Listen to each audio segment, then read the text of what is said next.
RC. Well, what the heck is this thing? Yep, welcome back everybody. And this week we have the Tamiya QuirkHopper with a Mecha Grasshopper logo. That's pretty cool. Anyway, let's take a look at this thing. I'm sure almost all of you watching this are familiar with this brand Tamiya and that they put out these weird kits. They're the only ones that can get away with doing stuff like this. But this is based on the GF-02 chassis, the squash van chassis. Also shares parts with the GF-01 chassis. They're kind of based off the same thing. And to call this a QuirkHopper is an understatement because quirky, yes. Hoppy? Yes, because those are friction shocks, which I'm not going to be using. But you know what? Let's just get this box open. Okay, and we have liftoff. And there's the QuirkHopper. But let me get all the parts out of the box here and get organized. Oh, check out the tires. All right, let me open the box and get it organized, guys. All right, there's all the parts laid out. Looking pretty good. I'm actually pretty excited to start building this because I know it's weird. But I think it's going to be kind of cool. So right off the bat, you get the instruction manual. This is kind of cool. They give you the QuirkHopper parts lists for everything on this chassis. Parts numbers, everything you need. They do give antenna straws. That'll just go here in my antenna straw collection. Gears, all the parts trees laid out in numerical order, or I should say alphabetical order, because Tamiyas go by letters on the parts trees. This is parts tree A, blah, blah, blah, blah. Here is your nice, big, beefy looking tires. Actually, let me open these up. Let's crack this baby open. Whoa! Tire explosion. Yeah, so there's no foams in this kit. And these tires are, I don't know. Not too bad, I guess. Medium hard. Medium compound, it feels like. They are squeaky, but they're pretty light. They're pretty light. There's no foams though, so I guess that's just gonna have to be how I build it because I don't have foams for this. Neon yellow wheels, and I knew it had yellow wheels because I kept seeing it, but I didn't realize they were neon yellow, which I actually like. I don't like that taxi cab yellow. I definitely prefer neon yellow wheels for sure. And then as usual, most Tamiya kits come with brass and plastic bushings. Zoop! I have bearings right here. You want bearings in your kits if possible. Always use the bearings. Don't use bushings. Bearings move freely. Wheels spin freely. Moving parts move freely. Gears move freely. Axles move freely. Everything just moves freely on bearings. If you can, just ditch those bushings and go with the bearings. And then, of course, all the gears for this chassis right here is going to just be filled with gears front to back. And these are all the gears here, and these are all the gears here. And then all these bearings are probably going to end up in there as well, or most of them at least. And then, as usual, Tamiya ABC hardware bags. I'm probably just going to rip all these bags open, dump them in a bin, and move on from there. I have the body just hanging out here. I'll paint that while I'm building this in between. So, you know, put a layer of paint, let it dry over there, do a few steps, come back, paint, do a few steps, come back, paint, you know, that whole sequence until everything's complete. And then last but not least, very small decal sheet in proportion to everything else. It's a very small decal sheet. Not a lot of decals going on, but also once this body's trimmed and cut out of that Lexan, it's not much body there either. So I think this is going to be kind of cool. I think I will be doing close to box art, but not actual box art. I'll probably go black back here. And then up in the front, I think I want to go brighter. So I'll probably do like this bright blue with some black toward the back. I might just fade it. Nice, easy paint job. Fade, start with solid black and then fade it to the blue. And then just cover the rest up with decals. And then, of course, the stock Tamiya silver can motor and ESC that comes with it. This ESC has a Tamiya plug on it, so I'll probably have to cut that off and solder something else. Probably just go with a Dean's plug. Actually, I think I have one that's already got a Dean's connector soldered onto it, so I'll just use that. So, yeah. I don't know if I want to keep these electronics or not. I mean, it's convenient that it comes with them. You know what I mean? But do I want this thing to go fast? Like, I don't know. What do I want to do with this thing? I don't know. I mean, I have a 4S brushless system right here, but that's going to be crazy overkill for this. Crazy overkill.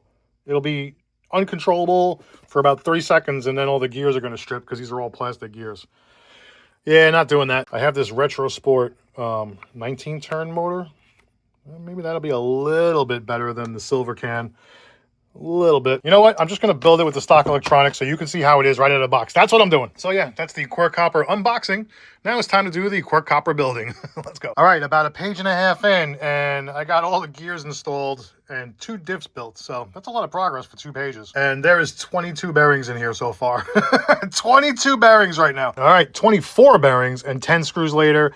And we have a monocoque chassis filled front to back all the way to the brim with gears. The diff gears have metal gears inside and everything else is plastic. So yeah, pretty painless. It's only been about 10 minutes worth of work so far. So let's keep moving. Okay, a couple of more pages in and I have the front arms mounted. These arms are the 2-piece deals that you kind of squish together. This and this are 2 separate pieces. You squish them together. They're keyed into one another and then you screw them together. These usually hold up pretty good. A lot of Tamiya kits come like this. Also, the arm mounts are these U-bolts, these U-pin designs where there's one long pin that's bent around the front end and it holds both arms in. I'm not sure if this is actually called a U-bolt or a U-pin, but that's just what I call it. Gonna move on to the rear end and keep it moving. By the way, this comes with all the parts needed to do 4-wheel steering if you wanted to. I'm not going to, but you could do 4-wheel steering in this kit if you want. Alrighty, bing, bang, boom. The rear end is done now. Only took a few minutes.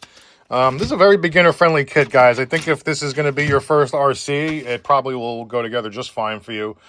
Very easy build. It's onto the suspension parts now, and I think I'm going to go with these because this kit comes with friction dampers, and this thing's just going to be bouncing around on friction dampers. So I have these oil-filled shocks, these aluminum oil-filled shocks. I hope they're the right size. I think they'll fit, but I'm going to try. I think I want to go with these.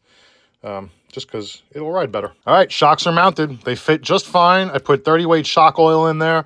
I think they're going to work really good. And mounted the front and rear bumpers. The bumpers also act as pin retainers. As you can see, that like U pin is in there, and this holds that pin in place. But yeah, very easy build, guys. It's going together very quickly. All right, everyone's favorite part of the kit, tie rods. Okay, well, there you go. This chassis is starting to take shape, and it's a very easy build. It's moving along very quickly. All I have left to do is the body, the tires, and a few odds and ends, and then we'll be able to bash this thing. Well, we have an almost complete build here. Just got to do the body. Bam! There it is. Completed QuirkHopper. So one cool thing I like about this chassis is once you take the body clips off the rear, the front is screwed in right here through the body with a washer. So you just lift this up, and that's how you access the battery. And I think that's pretty cool. You're probably asking yourself, why did they design this? It's giving off like manta ray vibes a little bit. But I believe this is actually geared to bring new people into the hobby. It's designed to attract young people, to introduce them to the hobby and maybe get some lifelong RC hobbyists. And I do think that's what this is for, because it's a very beginner-friendly kit. And I think it's awesome. I love to show you guys kits like this because these are the kinds of RCs that get people into the hobby. At least I think so. You know what I mean? So if you're new to the hobby, this is a good kit to get. If you're a lifelong Tamiya fan, this is also a good kit to get, and I fall into that category. Got my trusty old Futaba 3PV. That's going to do the job for this. All right, well, there's only one thing left to do, and you know what that is. Time to bash it. All right, got a beautiful day to test this baby out. Let's do it. Let's just give her a quick drive. Sorry about the wind, guys. Give it a quick drive. Yeah. All right, it is what it is. Not very fast. Drives exactly how I expected it to.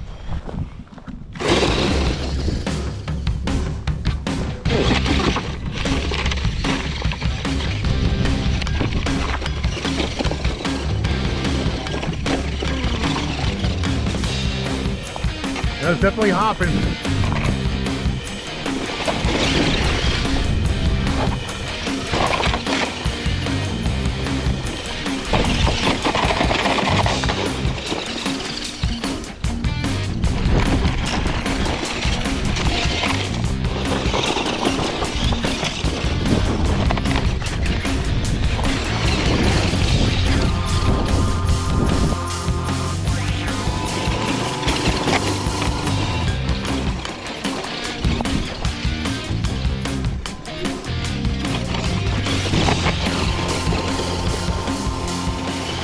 Oopsie daisy, who put that ramp there?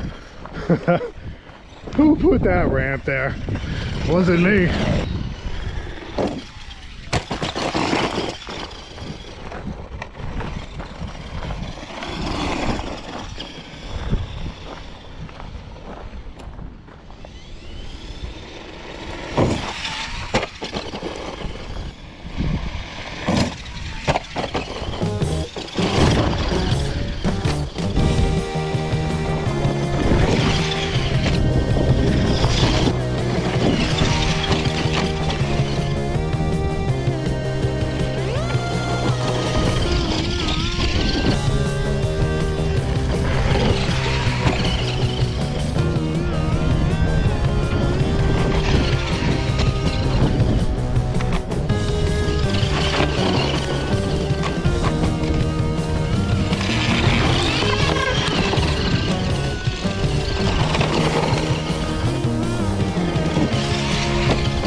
right, guys, well, here's the consensus, right? It's a beginner buggy.